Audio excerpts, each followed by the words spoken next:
Dun-dun-dun. Oh my gosh. King. It's by Rich Kozlowski. AKA Elvis. I haven't read it yet, but it looks good. Because it's about the king. So, Of course. A couple of my wrestling fans would probably like to read that comic. I mean, not wrestling fans, wrestling friends. okay. Yeah. But that is a look at your comic All comic right. rack. I don't even know what it is. So I will take it from here as far as what we're going to do for the next segment. The diva herself has requested an audience with the Ninja Troll. So with that being said, right after the break, we're going to be right back Aretha Franklin? with KK. Oh. KK is going to come in, and, well, she is doing something a little bit different this time. She says she didn't want to do the life lessons with KK. She feels much more educated, and she wants to share her education with us. So, you want to keep it right here on the only podcast with a kick. We are the Ninja Troll Digicast. What did they do? What did they do to my city? I pushed Michael Yu away from the binoculars and took a look. Hey! In the streets below, traffic had stopped. Pedestrians were lying on sidewalks and curled up in doorways. There was no sign of violence, no wrecks, nothing like that. It was as if the people in New York had simply decided to stop whatever they were doing and pass out. Ice coated my stomach. A line from the prophecy rang in my ears. And see the world in endless sleep. Not dead. He has put the entire island of Manhattan to sleep. The invasion has started. To find out what happens next, read Percy Jackson and the Olympians by Rick Riordan. Explore new worlds and check out more cool books at your local library and visit read.gov. Brought to you by the Library of Congress and the Ad Council. Friendship is what makes us special. Another guy who was pretty much just a comic actor before he was cast. If you in a say movie. Jim Carrey in The Riddler, I'm going to punch you in the face when I see you. No. Shut your cake hole. Let me finish. The Ninja Troll Digicast. Thank you for joining us for the one place or one home online where it is chic to be geek. We are the Ninja Troll Digicast. Do you like that? Mm-hmm. All right. So, Tim Dixon, according to Michaela, we here at the Ninja Troll Digicast, except for her mommy, I got it. Hold on. Buddy the Wonder Dog's on the move. Okay, so according to her, me and you are Neanderthals, and we should be educated. Okay. We should be educated, and we should look to the finer things in life. And she said that she knew that you would like this because you are a well-read individual. Okay. So with that, here is KK's book review. Hi, Ninja Troll. This is KK, and it's time now for a segment we like to call KK's Book Review. So, KK, Yeah? what book are we reviewing this week? Just Grandma and Me Bye. by Mercer Mayer. So, what are we doing in the book? They are waiting for the bus to stop at their lane so they can get on the bus and go to the beach. And the little guy, he just tries to set up the beach umbrella, but the wind was too strong and blew him away. And it looked like he was floating in the sky like a balloon. So, what does he do next? He decided to fly his kite, but when he accidentally landed into a mama cow's head. Into her head? Mama Cow's head. Yeah, on top of her head like a hat, and all three kids laugh, but she just turns around and looks at the little guy, and he gets scared because she did not like it at all. So she wasn't laughing? No, all the kids were, but she was definitely not, because it's not funny to have a kite landing on your head. This is true. So what happened next? Next, the little kid bought hot dogs for him and his grandma, but they fell into the sand, so he washed them off in the sea, and he ate it, but the grandma didn't. Spoiler Fish alert. poop and sea germs in the water. So you wouldn't have eaten it? If I was him, or I was his grandma, or if I was both, I would definitely not eat that hot dog. Even if I was the grandma, I still wouldn't. So what happened after that? Well, he told his grandma to take him far, far into the deep sea, but not too far. So after that, After that, when they got back on the beach, he dug a hole and put his grandma in there, covered her up, and started tickling her toes. And he digged a hole with his shovel. so did he leave her in there?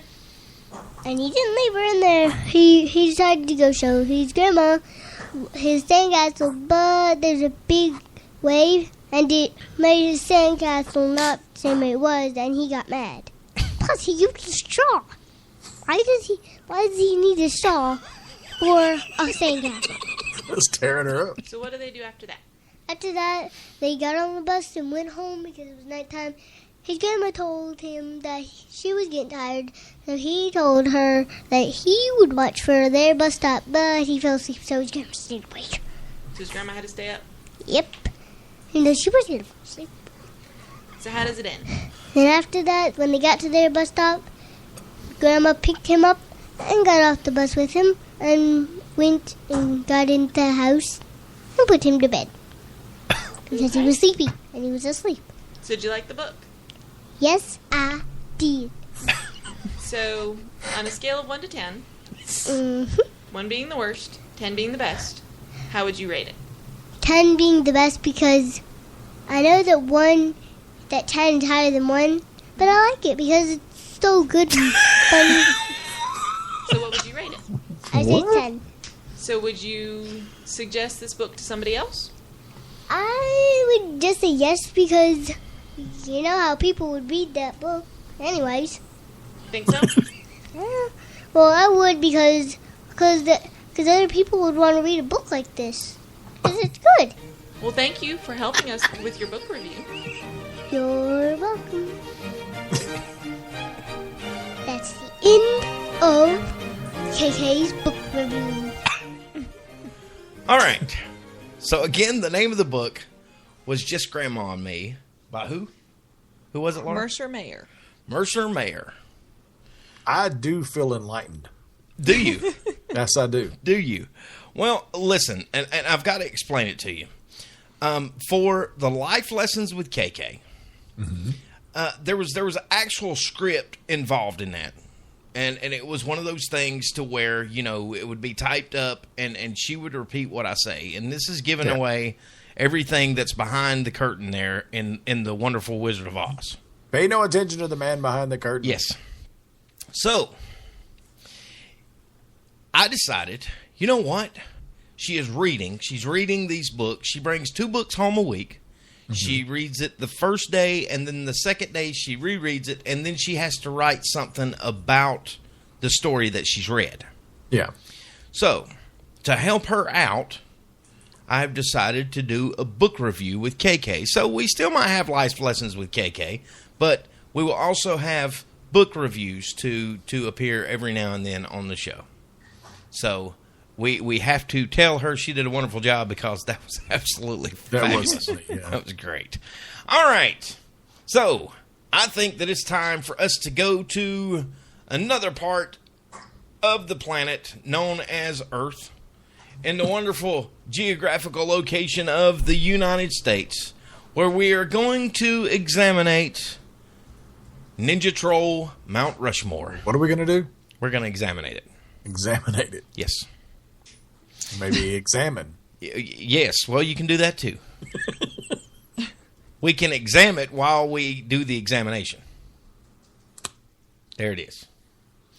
All right. I know it makes your head hurt, don't it? It does. Laura, Yes.